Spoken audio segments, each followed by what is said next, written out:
Welcome to OUTTAKE ESL. Today I want to talk a little bit about a presentation, a lesson I do on automobiles. I call this one Mud and Motor Oil. Something I grew up with in the United States, working on cars, salvaging parts from junkyards and so on and so forth.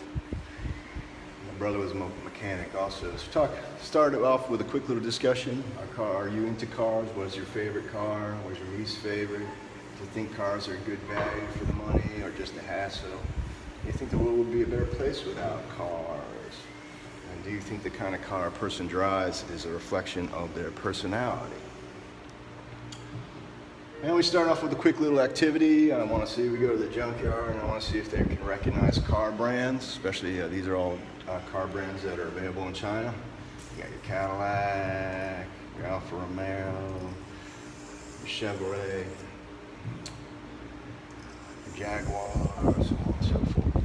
So we go through that, might have a game associated with it. And then we talk a little bit about used cars, something that might be unfamiliar to wherever you're teaching.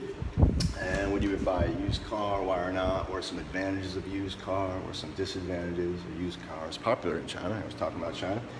And do you know a place in Nanjing buy used cars?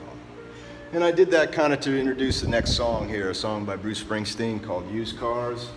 And this is something I might perform or I might not perform, depending on how I'm feeling. I'm not really a big particular fan of Bruce Springsteen's politics. I don't really think he brings anything more than kind of a subversive leftist view, and he exploits his celebrity on that basis, like a lot of leftists do, to be honest with you. But I do appreciate his ability to make a good song, or to write music and to perform music. So this is a song of his, and we just kind of go through it. I leave some words out here, and I say, can you guess the word? Song loaded up here also if I need to play it, if I don't want to play the music. And then we do this exercise, something called the Blue Book. If you're going to talk about used cars, you want to know the value of your car, supposed value of it. So I do this exercise. It goes like this. I give them a car that's been used, an older car, give them the specs on it, how many miles are on it, and then I kind of say, give them some prices here. And some of these will be a profit, and some of them will not be. The one that is not a profit, you lose at. So the whole idea is to pick the one that they are not. Gives them a experience with talking about large numbers. A couple exercises there. And I talk about at the body shop, talking about fixing cars. And we go through kind of a vocabulary exercise. All right, what is this here? Part number. A little discussion on that's a battery. What is this? Spark plugs. The oil filter, brake pad, shock absorbers, alternator.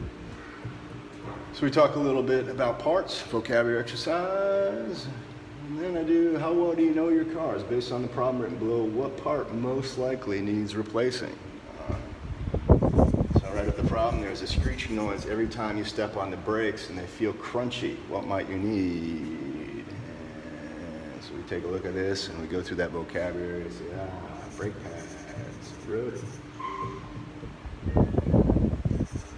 The lights are dim and 3 times a week you need to jump start the vehicle. What might you need? Which one of these do you think? All right, diagnose the alternator.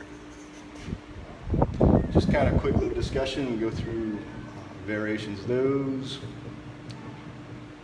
And the last thing we do is this EFL road test, and I actually do this I did this actually with my class on modals and road safety.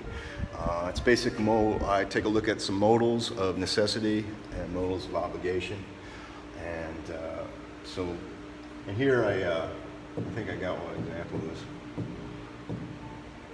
Like I said, I make out these laminated, I was working for a company called Metin English at this point, and I made all these laminated plastic driver's license, and the whole idea is to get your driver's license.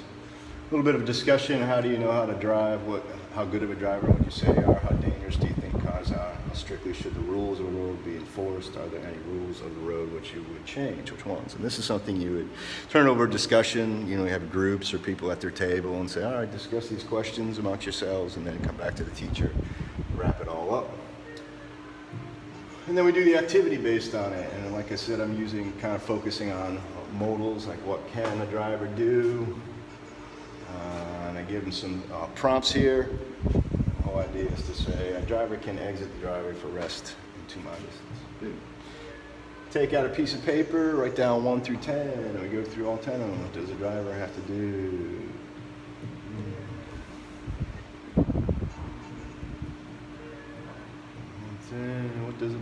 What can a driver do?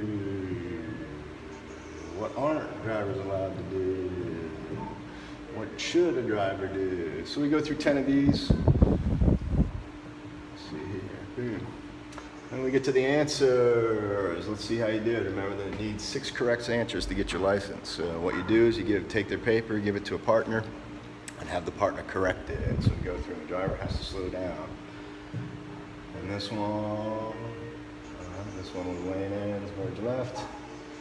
This is what must a driver do. I gave them these prompts. They should write something like a driver in the left lane must merge into the right lane. Do that with your partners. And then we go through who passed, and I go out and award them their driver's license. And that's my presentation on automobiles. I hope you enjoyed it. If there's any ideas in here that you liked, please show your appreciation by clicking like and subscribe. And if you'd like to make any comments, please do so in the section below, and I'll try to respond as quickly as possible. All right, have a good one. Take it easy. We'll see you next time. Talk to you later.